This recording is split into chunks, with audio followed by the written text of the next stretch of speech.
আসসালামু আলাইকুম। আপনারা সবাই কেমন আছেন? তো আজকে সকালবেলায় আপনাদের একটা কষ্টের সংবাদ দেই। সেটা হচ্ছে আমাদের কবুতরের বাচ্চাটা মারা গিয়েছে।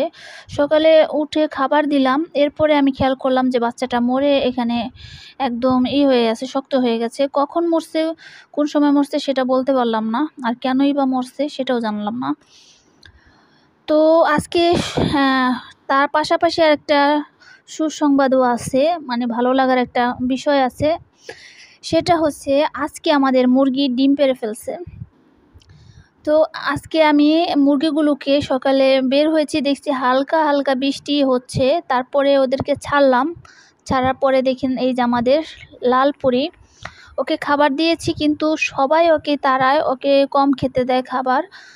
সবাই যখন চলে যায় তখন ওই একটু খাবারটা থাকলে ওইটা খায়, তারপর আমি আবার খাবার দিই নতুন করে। তো এই যে আমাদের মোরগ দেখেন, ওর ঘরের উপরে বসে তারপরে ডাক দেয়, দেখতে ভালো লাগে। আর এই যে এখন ওদেরকে খাবার দিয়েছি আমি, তো খাবারগুলো খাচ্ছে। এইটাই একদম পুকি বুড়ির মতন লাগে দেখতে, পুরো ওর মায়ের মতন হয়েছে।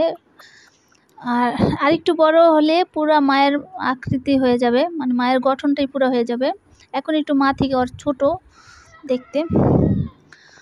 আর আজকে আমি যখন সকালে মুরগিটা ছাড়ছিলাম, তো ছাড়ার পরে দেখি আমাদের যে বুড়া মুরগিটা আছে ওই হঠাৎ করে মানে ঘরের ভিতরে চলে গেল। এরপর আমি দরজাটা আটকিয়ে দিলাম।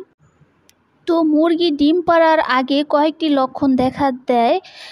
সেটা হচ্ছে প্রচুর পরিমাণে খাবার খাবে এবং কচি ঘাসগুলো, কচি ঘাস পাতা এগুলো বেশি পরিমাণে খাবে। তো আমার মুরগির ক্ষেত্রে কিন্তু ঠিক এই ঘটনাগুলো ঘটেছিল। তো এখন কিন্তু সামনে আবার এই মুরগিটা ডিম পারবে। তো ওর খাবারগুলো খাওয়া দেখলে বোঝা যায় ও এইভাবেও খায় এবং যত খাবার আছে দিলে ও চলে আসবে। এরপরে গাছের পাতা পুতা, তারপরে শাক পাতা এগুলো তো খাবেই। এগুলো দেখলে বোঝা যায় যে মুরগিটা ডিমে চলে আসবে খুব তাড়াতাড়ি এবং মুরগিটার ওজনটা বাড়বে। এবং আরেকটা ফাইনাল বিষয় হচ্ছে, সেটা হচ্ছে মানে রাতা মোরগগুলা, যেগুলো মোরগ, ছেলে মোরগ, নর মোরগ আর কি, ওগুলা কি করবে, মুরগিটাকে তাড়া করবে, ওর সাথে মিটিং করবে, ক্রস করবে। তো এগুলো করবে, তাহলেই বুঝতে পারবেন যে আপনার মুরগিটা খুব তাড়াতাড়ি ডিমে চলে আসবে। তো হতে পারে ১ সপ্তাহ, হতে পারে ১০ দিন অথবা ১২ দিন, এর মধ্যেই কিন্তু মুরগিটা ডিমে চলে আসে। কিছু কিছু মুরগির ক্ষেত্রে ৫ দিনের মধ্যেই ডিম ডিম পেড়ে দেয়। তো আমার মুরগির ক্ষেত্রে হয়েছে কি, যখন ওই বাচ্চাটাকে ছেড়ে দিয়েছে ওর সাথে ৫ দিন, হ্যাঁ এরকমই হবে, ৫-৬ দিনের মধ্যেই দেখলাম ওর রাতা মোরগ ক্রসিং করছে। এরপরে আমি খেয়াল রাখতাম যে মুরগিটা অন্য কোথায় চলে যায় কি না। তারপরে দেখলাম ওর মাথার তাসটা আছে ওইটা একটু হেলে যায় যখন ডিম পাড়া শুরু করে দেয়। তো ২-১টা ডিম হয়তো বাইরে পারতেও পারে, তো ওইটা আমি খেয়াল করতে পারি নাই। পরের দিন আমি আটকিয়ে রাখছিলাম, পারে নাই।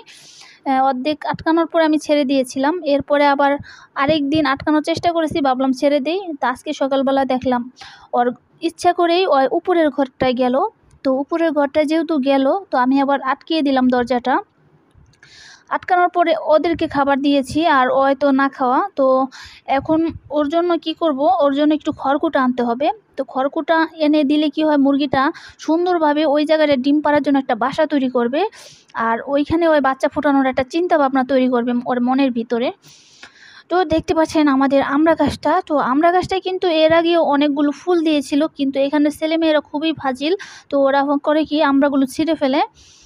তো এবারও আবারও দেখা যাচ্ছে ফুল দিয়েছে, ছোট্ট গাছটার মধ্যে অনেক ফুল দিয়েছে। তো এবার দেখি রাখা যায় কিনা। তো আর এখানে আমার অন্য অন্য গাছগুলো আছে। আর পেঁপে গাছে কিন্তু পেঁপের ফুলও দিয়ে দিয়েছে। এই যে আমাদের বারান্দাটা, এখানে শুধু একটা ফুল গাছ আছে, বেলি ফুল। তো বেলি ফুল আমার অনেক পছন্দের একটা ফুল, ওটার ঘ্রাণ খুব ভালো লাগে। তো তার জন্য ওটা ব্যালকনিতেই রাখছি, কারণ বাইরে যদি রাখি তাহলে নষ্ট হয়ে যাবে। মুরগিতে যেমন পাড়ায় গাছগুছালি পুরো নষ্ট করে ফেলে। তো এখন এই যে দেখেন মুরগিটার হালকা খড়কুটা আছে। তো আমি চিন্তা করছি ওর এই ঘরে যেহেতু ও ডিম পাড়তে গিয়েছে, তো অর্থাৎ এই ঘরটা ওর পছন্দ হয়েছে শুকনা। আর এটা একটা আড়ালে, এই ঘরে অন্য কোনো মুরগি রাখা হয় না। তো আমি এখন কি করলাম, আমাদের এই যে বিল্ডিং বাড়ির এখানে আছে, তো এখানে অনেক খড়কুটা আছে। তো এখান থেকে কিছু খড়কুটা আমি নিয়ে যাব আমার মুরগিটাকে দেওয়ার জন্য। মুরগিটা তাহলে কি হবে, সুন্দর করে এই জায়গাটা একটা বাসা তৈরি করবে। তো এখান থেকে বেশ কিছু খড়কুটা আমি হাতের মধ্যে করে নিয়ে আসলাম। নিয়ে আসার পরে মুরগির ঘরে একদম সুন্দর করে দিয়ে দিব, তাহলে ওই ডিমটা পারবে, এখানে বাসা বানাবে। মুরগিকে ডিম পাড়ার জন্য সুন্দর একটা পরিবেশ দিতে হয়, তাহলে মুরগিটা অন্য কোথাও ডিম পাড়ার জন্য চলে যাবে না। তো এই দিকগুলো খেয়াল রাখতে হয়। তো আমি এখন খড়কুটাগুলো নিয়ে চলে আসতেছি আমাদের বাসায় আর কি, যেখানে মুরগি রাখছি ওইখানে চলে যাব। তো এটা হচ্ছে আমাদের দোকান ঘর। আর এই যে বিল্ডিং আছে এখানে আমি নিচতলায় থাকি, খুব কাছাকাছি আমাদের বাবা বাড়ি এবং আমাদের ভাড়া বাড়ি কাছাকাছি 1 মিনিট লাগে হয়তো। 1 মিনিট লাগেও না, 20-40 সেকেন্ড লাগে এরকম কাছাকাছি।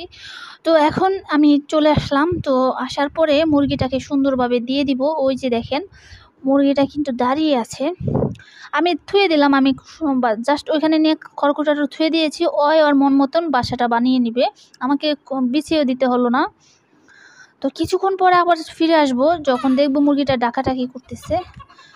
তো এখন দেখি বাইরের যে মোরগগুলো আছে প্রচুর পরিমাণে ডাকতেছে, আর ভিতরে থেকে ওই হালকা করে ডাকতেছে। তো আসার পরে দরজাটা খোলার পর চলে গেল। তো এখন দেখি ফাইনালি ডিমটা পারছে কিনা। তো আলহামদুলিল্লাহ, সবাই মাশাআল্লাহ বলবেন। দেখেন আমাদের মুরগিতে প্রথমবারের মতন আবারও ডিম পেড়ে ফেললো এখানে। তো এবারে ডিমগুলো কুচে বসানোর কোনো ইচ্ছা নাই, তো একটা ডিম পেয়ে গেলাম। তো আজকের ভিডিও ছিল এই পর্যন্তই। আপনারা সবাই ভালো থাকবেন, সুস্থ থাকবেন। আসসালামু আলাইকুম।